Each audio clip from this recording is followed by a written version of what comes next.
everybody. Welcome back to another episode of Card Talk, a podcast where we spend just a little bit of time talking about cards from Lord of the Rings card game. I'm your host, Dave Walsh. And I'm Grant Thompson, just along for the ride. And I'm Ted Bannock, and I love talking about cards with you guys. And that's what we're going to do in today's episode. Shocker. Shocker. I'm sure the audience is shocked, too, because they probably said, well, it's a show called Card Talk under the Lord of the Rings, so what are they going to do? Maybe they'll talk about design of, I don't know. Of Pokemon cards. Yeah, maybe they'll talk about dice. It brings me great joy to discuss cards. Some would even go as to describe me as joyful, or another word for that might be merry, as to how I feel when I discuss them. So we're going to both talk about a card for today's episode and deliver a thank you to our joyous patrons. Yes, we are, Ted. Thank you so much. And our patrons, again, it's without, it's amazing that, we have this podcast. We've been having it for, I don't know, this is our fourth season now. That's exciting. So, we have just a lot of really awesome support. If anybody ever sees me online, feel free to reach out and hang out and talk, or send an email to cardtalk2018@gmail.com or whatever, to get a hold of Grant or Ted or myself, just to talk. It's pretty cool. We have some neat stuff coming up in the month of July, and patrons will get a first crack at that because we want to support our patrons as much as we can, and because our patrons support us. So if you want to become a patron of the show, we will take anything at any dollar amount. We have 4 levels as of right now. We have a $1, $5, $10, and a $20 Ready Teddy level where you can call Ted Ready Teddy. And what do we say, Ted, about that? I'm not going to be mad about it. He will never be mad about it. So that's good. But the current list of patrons as of right now, the recording of this show, there's 42 of them, and I will do it in order of email address, alphabetical. And that list will start with Edmund, Anders, Shane, Chris, Brandon, Carl, Niall, David, Russ, Dominic, Daniel, Eric, Justin, Scott, Grant, yes, that Grant, Katie, yep, that Katie, Joe, Joseph, Joshua, Alex, Matt, Kyle, Lou, Sean, Joe, Moritz, Mike, Peter, Phil, Robert, Duran's father, Reagan, Rachel, Robert, Jason, Micah, James, Tony, Valentin, and Vardane. Thank you to all our patrons, and we hope that we are doing you guys proud. So, Grant, what do we have as a card for today? Is it going to make you happy? It's going to make me merry. Wow. Yeah, today we are talking about Merry from A Shadow in the East. The leadership ally for the cost of 2 willpower, 0 attack, 0 defense, 2 hit points. After Merry enters play. What was that? I don't want to know. Maybe I don't want to know. Okay. Like, you just can't. That one's going to be a little tough to edit out, I think. Yeah, that's why I needed to address it. I've been doing some fancy editing lately. It's there's been a lot of audio issues when I was recording in the hotel room, and then the last time I recorded in the basement, the audio got screwed up, and now there was some weird audio artifact over in England going on here. So, Grant, continue on. Mary, what's his response? Okay. Merry's response is, after Merry enters play, each unique ally you control gets +1 willpower until the end of the round. Okay, so Ted, what do you think about Merry? I think he is great.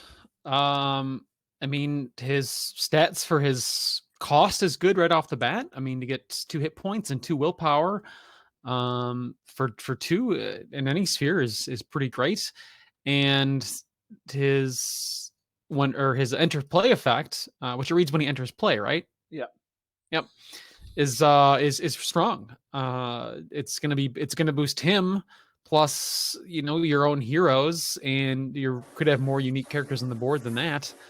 And he's a good target for sneak attack. You can play sneak attack to get him into play, get his effect, and then return him to your hand and do the same thing again next turn, which is in the same sphere. And I have found a good place for him in my Fellowship Contract decks. Because in a Fellowship Contract deck, which you are trying to get 9 unique characters on the table, he's going to be boosting all of your allies and all your heroes. Because they're all unique. Right. At least at the first round that he comes into play. So yeah, just for that turn. But that can be really helpful. Oh, absolutely. Even first turn to put him on the board, second turn while you're building to meet the Fellowship Contract, he's going to help you at any point which comes into play before that. Right. And the turn, if he comes in to trigger the contract, that's going to be a big turn. Because the Fellowship's going to flip, giving everybody +1 willpower, and then he's going to give them an additional +1 willpower for that turn. Right. And yeah, I mean, and then if you have Faramir in play, because he's unique, like he could also be, yep. So and Mary's just another one of those willpower stacking cards in leadership to just get to crazy willpower numbers. Right. Grant, what's your take on this version of Mary? I enjoy it. I mean, I've built a Hobbit deck that uses Mary, combines it with the Red Book, Leadership Frodo, and I've just had a ton of fun just piling out the willpower. At one point, I think I'd sent about 40 willpower just on my own, just with the hobbits. Yeah. That Red Book of Westmarch really helps with the willpower for hobbits because it just boosts every hobbit on the board. Yeah, you combine that with Rosie and, as you said, Faramir, and it's just like, okay, are you sending anything to the quest? Right. You sit back, I'll quest, you do everything else. Yeah, basically. But as Ted said, he works great in contract, the Fellowship Contract, Bond of Friendship. He's a unique hobbit in the leadership sphere. So if you're not running Merry in the Bond of Friendship hobbits, he's a great ally just to put out and get a little bit of extra willpower on the board. Mm-hmm. So yeah. Yeah, I mean, to tail off your points, Grant, I will say that, for some reason I don't. So I'm going to take this in two directions. The first direction is in a Hobbit deck. I find myself in a Hobbit deck really loving to run either Spirit or Tactics Mary, the hero version, and then I've been really excited about Thorngill and putting Thorngill on one of the Marys and bringing in the other Mary and then having like crazy attack with that. And so in a Hobbit deck, I find myself having to purposely not build with that Mary in order to include this Mary. So in a Hobbit deck, I find myself not using this version of Mary. That said, I think that this version of Mary works really well outside of a Hobbit deck. There's nothing there that, to Ted's points, about sneak attack, there's nothing there that like is particularly hobbity about that response. That it's not like, when your threat is less than the engagement cost of an enemy, it's just a 2 willpower, 2 cost character that can really boost your board, maybe right when you need it too. It's just really, really nice. Now, if you go back to the Hobbit deck, Mary does boost Rosie, and then Rosie can be used to boost other hobbits at that point, and then if you have the Rosie Cotton thing going with fast hitch on Rosie Cotton, now she has 3 willpower, and then if you have the Red Book of Westmarch, she has 4 willpower, so there's things that you can do. I think the Red Book only is during the questing phase, but, but the point is that that there is synergy there with the hobbits, and I'm, that's my thing. I feel like I'm the hobbit guy, but I feel like this is like Glowin hero. Glowin, I notoriously said in that episode that like he's a dwarf hero, but he could go in any deck. Glowin is a can go anywhere. Leadership Glowin can go in any deck you want to throw him into that you need leadership. This version of Merry can go into any deck that you, and the fact that he is only 2 cost, like Grant, like you said, great point, is that that's cheap. You can put him in a Bond of Friendship deck, even if it's not a Hobbit Bond of Friendship deck. 2 is not a lot to pay for that Bond of Friendship ally. And so it's really good. And here's a thing for you, David. You could technically run this version of Merry, put Sword Thane on him, and then use Thorongil and get Tactics Merry or Spirit Merry out. Yeah. Yo. Yeah. I mean, you could do that. You could MOTK this guy. You could put a Messenger of the King on him and then do the same thing. Yep. I don't know if you would want to, because the hero version at least has some defense. So yeah, I mean, but you were seeing that Spirit tactic, the other versions of Merry rely that this one doesn't feel like it needs to go in the Hobbit deck. I'd say Spirit Merry also falls into that category. Yeah, I think that Spirit Merry doesn't need to fall into a Hobbit deck, but I feel like I've been playing a lot of Spirit Merry. It was actually, Ted, about a year ago you played Spirit Merry, and I never really paid much mind to Spirit Merry until you did it, and I was like, oh, I gotta come back when you're dropping your threat by 3 or 4, like anywhere from like 2 to 4 turn, depending on the scenario. Right. Spirit Merry is probably one of the, depending on the scenario, a great way to drop threat. Right. I like playing Spirit Merry even more so than I'll do Tactics Merry. Yeah. That's the way it should go, is that you should Thorngil Spirit Merry to get Tactics Merry, because Spirit Merry already has 1 base defense, or 1 base attack. So if you then bring in Tactics Merry, now he's got 1 base attack plus however many Hobbit heroes you have. So now that's at least 2 attack, and then up to 5 or 6, which is phenomenal. But this, so I guess what I'm saying is there's some heroes or allies that overshadow their corresponding card. Yeah.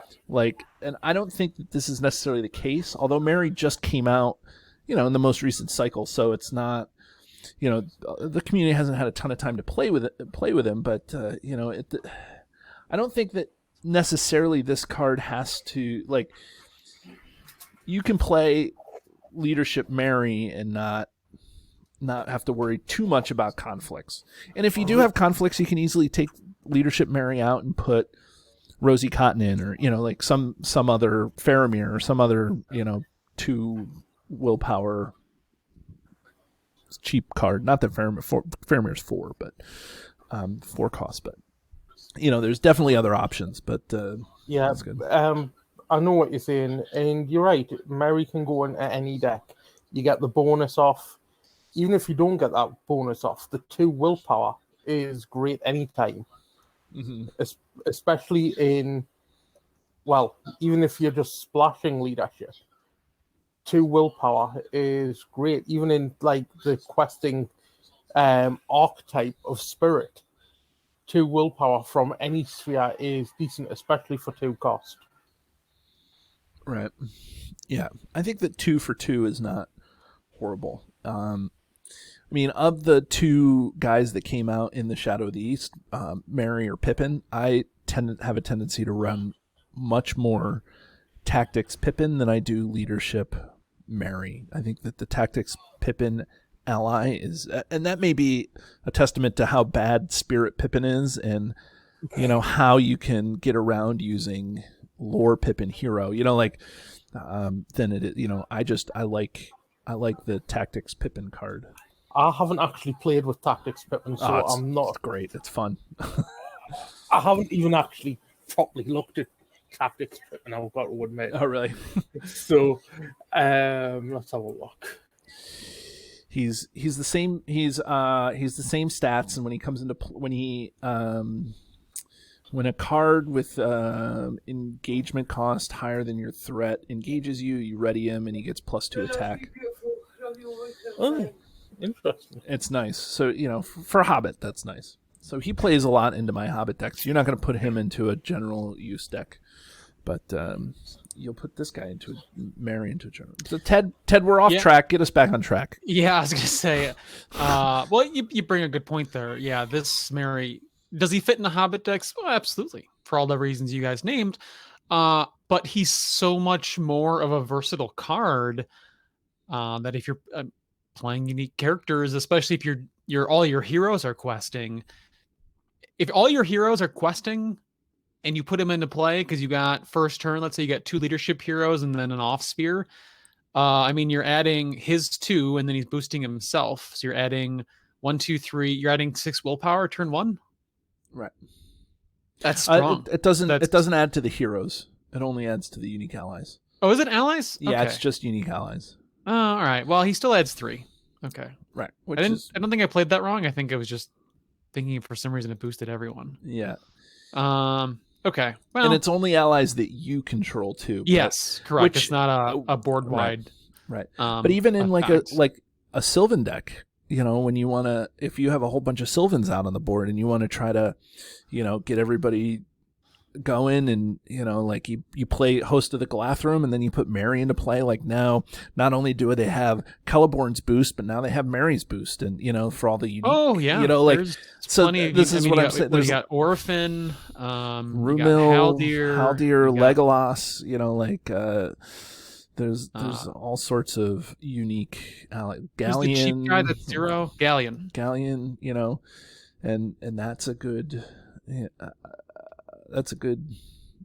play. There's just a lot of space for him to occupy. You know what I mean? There's a lot of neat places for him to go. You a Gondor deck, right? He just fits into that Gondor deck. Because he's in Sphere. For some reason I always associate Gondor Swarm with leadership because of leadership Boromir and what he does, and that sort of thing. But you've also got Denethor. Yeah, for that as well. Yeah, and there's a leadership version of Faramir too. But I don't know.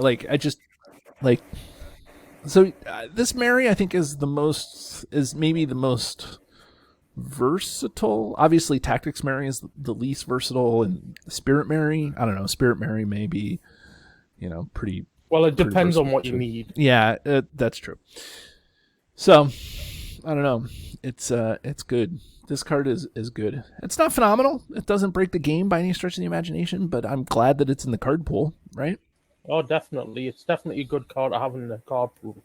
But as we often see, not every card has to be a bomb card. This card is just good for what it does, and it does exactly that.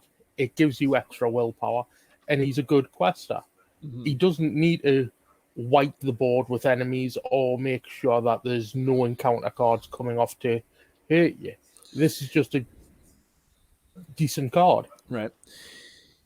Yeah, exactly. What do you do anything with this card? You play to put them into play. Put them in your play area, and right. No, but I don't know. I don't necessarily take this guy and do shenanigans. You said sneak attack. That's fine. But do you keep him into play and put a Squire's helm? I've found are the best 2 uses for him. Yeah, do you put a Squire's helm on him? Give him a couple extra hit points, because he's not defending or anything, you might be playing. So in my Fellowship deck, I'm also playing Hero Sam Gamgee, which comes with Build a Pony, which is nice because then you have Build a Pony who gets boosted by Mary, right? And then you have Build a Pony boosting Mary back with the hit point, and it's all within Sphere too. So there's a couple things like that, but no, I'd say there's no extra items, no crazy tricks. Just try to get him into play. If you're playing I guess you could put Horn of the Mark on him if you wanted to, if you were really desperate. But you would save that probably if you were going to play Horn of the Mark on a Hobbit.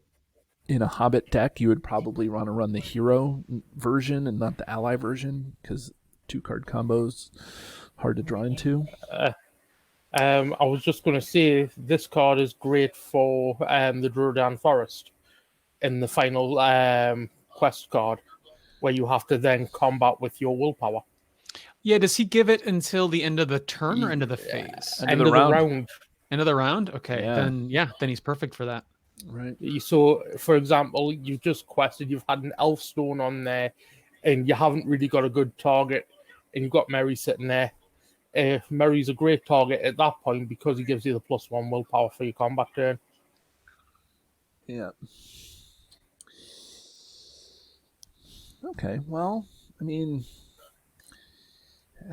if there's nothing else that's gonna do on this guy, right? Yeah, like, I'd I mean, say it's we not- What do you think about the artwork?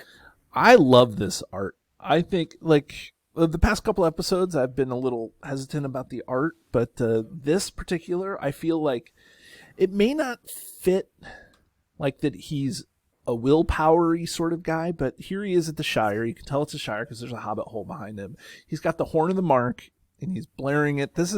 I think that this is the point when they came back from, and the Scouring of the Shire happened. I feel like there was an instance in the book where Merry blew the horn to announce his presence, so that whoever was at that point, they didn't know it was Saruman, but they, he was like the scene that evokes in my soul about the lore of the game is pictured right here, and that's what I like about it.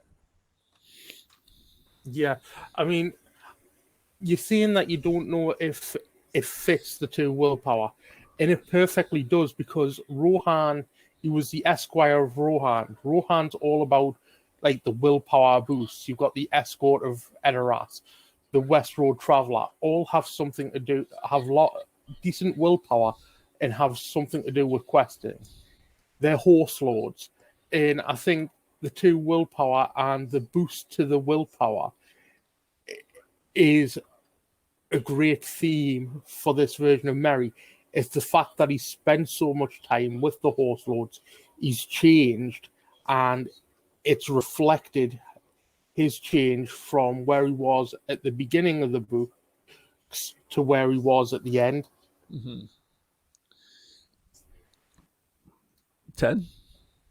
Yeah, his artwork is great. I think it's I think you're right about where it takes place. It shows a more, resolved Merry, a more experienced Merry, and shows him mustering people and him being far from the hobbit he was when he left the Shire. Yeah. And I like the fact that he's got the Dagger of Westerness strapped to his belt as well. It's definitely kind of the opposite in both tone and setting of the Spirit version, right? Like, when you compare the two, the Spirit version, he's really hobbity, and like, this is more. I thought he was on a horse, but I zoomed in on this, and he's not on a horse or a pony. He's just walking in this case. So, yeah. Anyways. But yeah, good job to Torbjorn Kellstrom. Good job, Torbjorn. And if you want to come on the show, please join us. So should we ring this guy? Absolutely. Yep. So for anybody who doesn't know or may have forgotten, we have a highly scientific yet arbitrary. I'm going to trademark that. Do you guys think I should trademark that? Highly scientific yet arbitrary?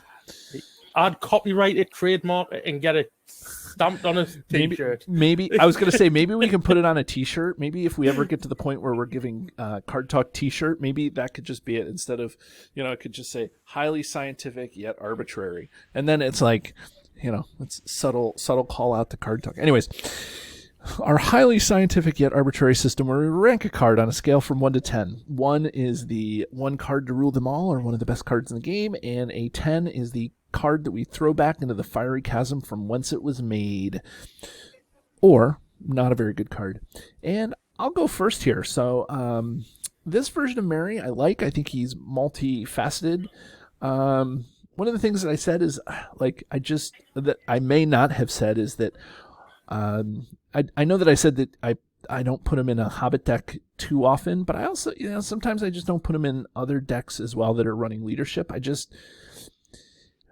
don't know, like, he's good. He's good, and he's utilitarian.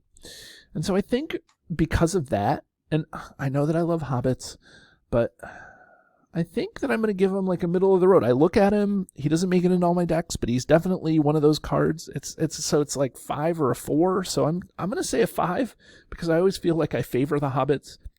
So I want to prove to the audience that I can give a hobbit a mediocre rating, even though he's probably better than that. He's probably a 4. He probably deserves a 4. Okay, I'm giving him a 4. He deserves a 4. So, Grant, what do you give it, Mary? Well, just off what you were saying, you wanted to give a Hobbit a mediocre rating. You've already done that with the Bywater Sheriff, which you gave a 6, where both me and Ted were flat out giving him a better rating than what you did with a 5 and 4 respectively. Well, what can I say? But as for Merry, I think you're right on. He's definitely middle of the road. He doesn't make it into all my decks. He's great utility in most decks that I put him in. I'm giving him a 4 as well, and the artwork's fantastic. Okay.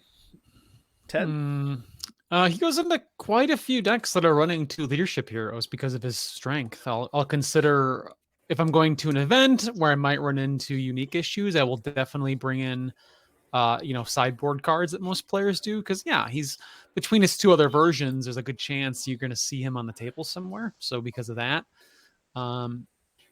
you run into, like, he has that issue, but he's still a pretty good card for offering just his willpower and his hit points, and then that really great effect when he comes into play. So I'm going to give him a 3.